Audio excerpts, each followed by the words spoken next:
Hello guys, CA Tejas Pandit this side. तो finally हमारा group 1 खत्म हो चुका है और ग्रुप 1 खत्म होने के बाद let's move on to group 2 now. Group 2 का पहला पेपर एससीएमपी होता है और इस बार एससीएमपी हमारा थोड़ा अलग होने वाला है फॉर द ऑब्वियस रीजन। आप सब लोगों को पता है क्यों अलग होने वाला है, क्योंकि हमारे पास एक एक्स्ट्रा डे है। We have one extra day this time for SCMP. So are we going to use the one full day for एससीएमपी?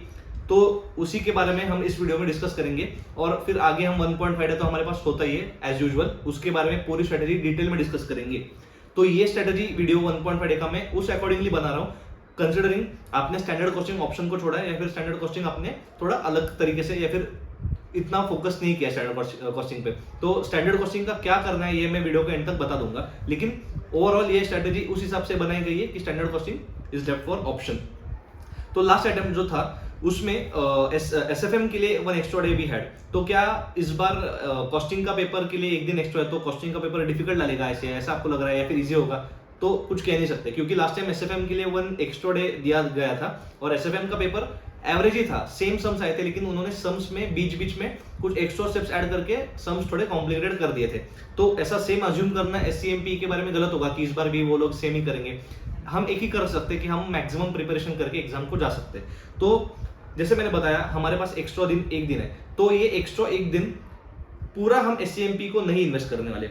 मैं अभी आपको डिटेल में बताता हूँ। 7 तारीख को लॉ के पेपर से आप घर आ गए तो 7 तारीख का जितना भी टाइम आपके पास बचता है अप्रोक्सीमेटली 5 आवर्स पकड़ के चलो और 8 नवंबर का सुबह का slot, morning slot till 1 PM you have to do IDT. अब आप बोलेंगे आईडीटी कहां से अब बीच में आते हैं? बिकॉज आईडीटी का पेपर आपका जब होने वाला है और जब आप एफआर की पढ़ाई स्टार्ट करोगे ग्रुप की, तो उसके बीच में अप्रोक्सीमेटली 17 to 18 डेज का गैप हो जाता है। तो IDT eight a stretch 18 days आप नहीं करते हो और तुरंत उसके बाद आपको 1.5 डे में आईडीटी बैठाना है। तो इससे अच्छा है अगर आईसीए ने हमें एक एक्स्ट्रा दिन दिया है तो पूरा दिन नहीं, लेकिन हम at least half of that day we will utilize for IDT revision. अभी आईडीटी का क्या रिवाइज करना है वो आईडीटी के वीडियो में मैं अलग से आपको बता दूंगा, लेकिन ये चीज आपको समझ में आ गई कि 7 तारीख को लॉ से आने के बाद आपको कॉस्टिंग नहीं करना है स्टार्ट, आपको आईडीटी स्टार्ट करना है। उसके बाद आपको 8 तारीख को भी सुबह 1 बजे तक आपको आईडीटी ही करना है। 1 बजे के बाद आईडीटी रख देना है and then we have to start with SCMP. So considering today is 8 November, मतलब आपको 8 नवंबर के दोपहर के 1 बजे से आपको एससीएमपी की पढ़ाई स्टार्ट करनी है। अभी कैसे करनी है? 1 से 1:30 you can have lunch. Now पहले मैं बता देता हूँ 8 तारीख को आपको रात को सोने तक कौन से टाइमिंग्स में पढ़ाई करनी है। Now 1:30 to 5:30 at a stretch 4 hours you have to study. Then 5:30 to 6 PM you have to take a break, tea break. Then 6 to 9 PM at a stretch you have to study for 3 hours. Then 9 to 9:30 again take a dinner break. And 9:30 to 12 at a stretch 2.5 hours you have to study. ये total मिला के 8 नवंबर को हमारी पढ़ाई होने वाली है 9.5 घंटा, 9 hours and 30 minutes। तो इन सारे टाइम में आपको क्या करना है? तो 9 hours 50 minutes में आपको ट्रांसफर प्राइसिंग खत्म करना है, strategic analysis of operating income ये चैप्टर खत्म करना है। अभी ये चैप्टर खत्म होने के बाद आपको बजटरी कंट्रोल करके थियोरेटिकल चैप्टर ही बोल सकते हैं, तो बजटरी कंट्रोल इसकी थ्योरी खत्म करनी है आपको। वापस बता देता हूँ 8 तारीख को हमारे पास 9.5 घंटे बचते हैं, जैसे टाइम टेबल मैंने आपको बताया। उसमें आपको transfer pricing, strategic analysis of operating income and budgetary control ये सारी चीजें खत्म करनी है। अभी ट्रांसफर प्राइसिंग में आपको सबसे ज्यादा इंपॉर्टेंट क्या होने वाला है? तो ट्रांसफर प्राइसिंग में सबसे ज्यादा फोकस आपको इस बार करना है इंटरनेशनल ट्रांसफर प्राइसिंग। जैसे मैंने कॉस्टिंग के वीडियो में भी बताया था, आप यहाँ पे क्लिक करके वो वीडियो देख सकते हो। ट्रांसफर प्राइसिंग में इस बार चांसेस है कि इंटरनेशनल ट्रांसफर प्राइसिंग से आपको टेस्ट किया जा सकता है। फिर strategic analysis of operating income ये चैप्टर में आपको बटर जेली का सम एक बार देख लेना है। बटर जेली का सम वो आपको पता होगा, शायद पता होगा तो लाइक करके मुझे बता देना कि आपको ये पता है कि ये सम आपने अभी तक देखा है, तो you are on the right track. ठीक है, एक्टिविटी बेस्ड बजटिंग के सम्स भी एक बार strategic analysis of operating income से देख लेना।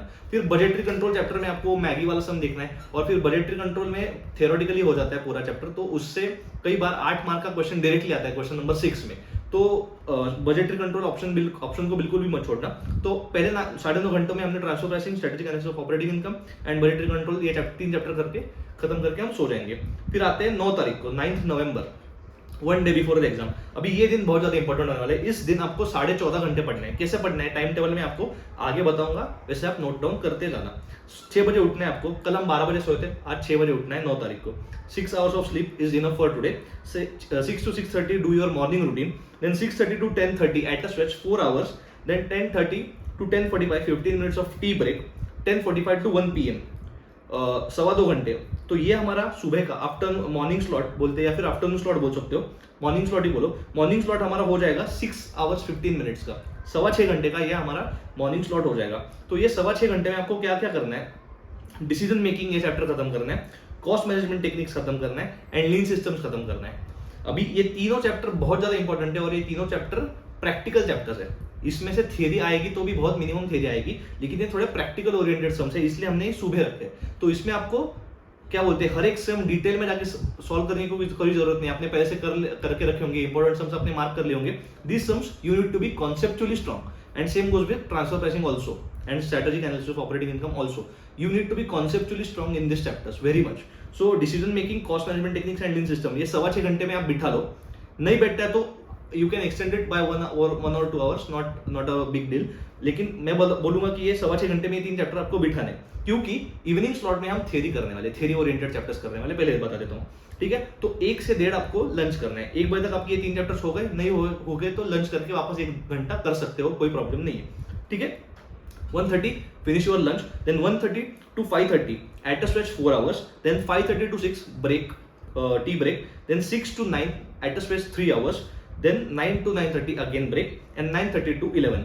ये टोटल टाइम आप मिलाते हो evening, afternoon plus evening slot मिला के तो 8.5 घंटा हो जाता है। अभी ये 8.5 घंटे में आपको थियरी ओरिएंटेड चैप्टर्स करने हैं। अभी थियरी ओरिएंटेड चैप्टर्स कौन से बचते हैं, तो एक बचता है प्राइसिंग डिसीजंस, फिर performance measurement and evaluation, introduction to strategic cost management, total theory and modern business environment. वापस बता देता हूँ, pricing decision, performance measurement and evaluation, introduction to strategic cost management and modern business environment. अभी ये सारे chapters ऐसे है कि इसमें प्रैक्टिकल भी है और थियरी भी है, तो आपको साइमल्टेनियसली थियरी करते करते ही आगे बढ़ना है और उसमें से जो भी प्रैक्टिकल सम्स आपको इंपॉर्टेंट लगते हैं वो करते आगे बढ़ना है। ये जब मैंने जानबूझ के इवनिंग में रखा है थियरी ओरिएंटेड, क्योंकि थियरी आपके दिमाग में रिटर्न होना बहुत ज्यादा इंपॉर्टेंट है। एससीएमपी का पेपर मेजोरिटी थियरी होने वाला है, ठीक है। तो आपको ये समझ में आ गया।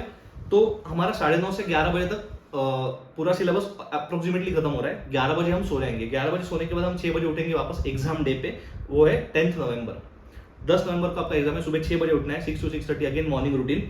नाउ 6:30 to 8:30 2 घंटा आपको क्या करना है, अपना केस स्टडी डाइजेस्ट जो है वो देख लेना एक बार। अभी आप बोलोगे केस स्टडी डाइजेस्ट मेरा पहले ही कवर हो चुका है, well and good.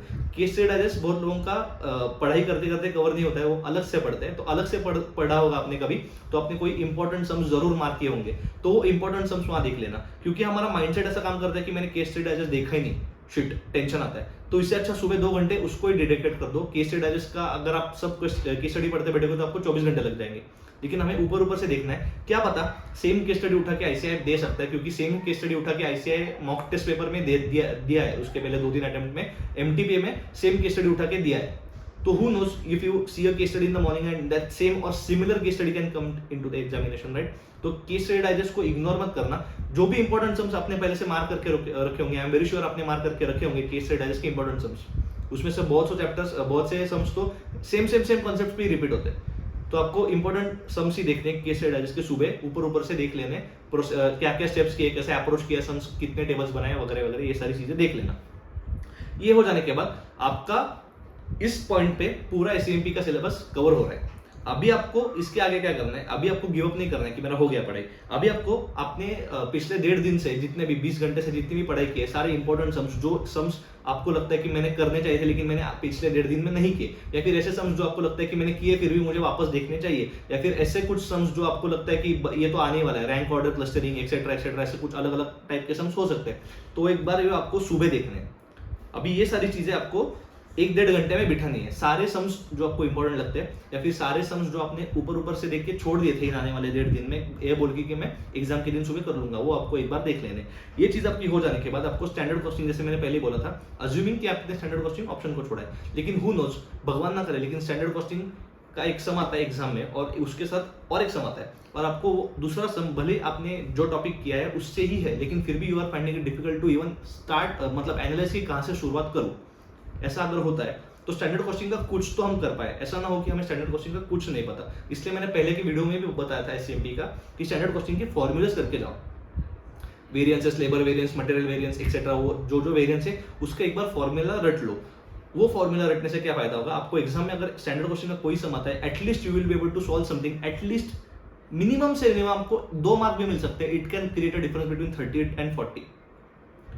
Standard costing का फॉर्मूला का ये करने का वो फायदा है अगर आपने स्टैंडर्ड कॉस्टिंग ऑप्शन को छोड़ा है. तो सुबह वो 6:30 टू 11:30 का जो स्लॉट है एग्जाम के दिन, 6:30 to 11 PM, sorry 6:30 to 11 AM, ये जो 5.5 घंटे है हमारे पास. अभी 11 बजे के बाद क्या करना है वो बताऊंगा, लेकिन 6:30 टू 11 ये जो स्लॉट है उसमें हमने क्या किया, केस स्टडी आज देख लिया, सारे इंपॉर्टेंट सम्स सारे देख लिए, एक बार देख लिए, और स्टैंडर्ड कॉस्टिंग के फॉर्मूला एक बार अच्छे से पढ़ लिए. आपने पहले से रट लिए होंगे तो एक बार वापस रिवाइज कर लो. It is a backup plan. Understood? ठीक है. तो 11 बजे आपका सब कुछ हो जाएगा. 11 बजे आपको क्या करना है, एक 10 मिनट्स का ब्रेक लेना है, शांति से बैठ के मेडिटेशन करना है, क्योंकि पिछले 1.5 दिन से आप एट अ स्ट्रेच पढ़ाई कर रहे हो, बस आधे घंटे का ब्रेक लिया है अपने बीच में. कल आप 7 घंटे से हो तो आपका दिमाग बहुत ज्यादा स्ट्रेस आउट हो चुका होगा. तो एक 10 मिनट 11 से लेके 11:10 तक रिलैक्स करो, मेडिटेशन करो, ओम का चैंटिंग करो, या फिर जो भी आपको चीज अच्छी लगती है वो शांति से बैठ जाओ. फिर 11:10 से लेके 12:30 अप्रोक्सीमेटली 1 घंटा 20 मिनट आपको क्या करना है, जो भी थियरी है ना एसईएमपी की पूरी थियरी एक बार आपकी आंखों के नीचे से जानी चाहिए. इसका कोई ऑप्शन ही नहीं है, there is no option be to this. ये आने वाले 1.5 घंटे में एग्जाम के 12:30 बजे तक आपको सारी एसईएमपी की थियरी एक बार आपकी आंखों के नीचे से डालनी ही है प्लीज, क्योंकि उससे क्या फायदा होगा, आपको थियरी एग्जाम में रिटर्न होगा, या फिर आपकी आंखें जो होती है वो फोटोज खींच लेंगे वो सारे हर एक पेजेस की, और एग्जाम में अगर वो सेम टॉपिक आता है तो you will be able to deliver it. Theory बहुत ज्यादा इंपॉर्टेंट, इसलिए मैंने वापस बाद में रखी है. थियरी तो बीच बीच में हम थियरी कर ही रहे हैं, लेकिन एंड में वापस जाके थियरी 1.5 घंटा देख लो, और ऊपर से मत देख लेना, ठप ठप ठप ऐसे पेजेस नहीं चेंज करने. मन लगा के शांति से पढ़ो, हर एक टॉपिक पढ़ो, इंपॉर्टेंट टॉपिक्स पढ़ो, बिल्डिंग ब्लॉक मॉडल, जो चीज आपको लगता है कि इस बार इंपॉर्टेंट है वो सारी चीजें पढ़ लो. ठीक है. उसके बाद ये सारे चीजें हो जाने के बाद 12:30 को बुक बंद करके कवर्ड में रख देना है, बैग में नहीं रखना है. हमें एग्जाम सेंटर पे जाके ये वापस नहीं पढ़ना है. ठीक है. तो ये सारा स्ट्रेटेजी आप फॉलो करोगे तो हमारा अप्रोक्सीमेटली 30 आवर्स ऑफ पढ़ाई होने वाला है एससीएमपी का. तो जो एक्स्ट्रा दिन हमें आईसीआई ने दिया है वो हम पूरा यूटिलाइज नहीं करेंगे. We will do it smartly. We will utilize some of the time for IDT and other time for एससीएमपी.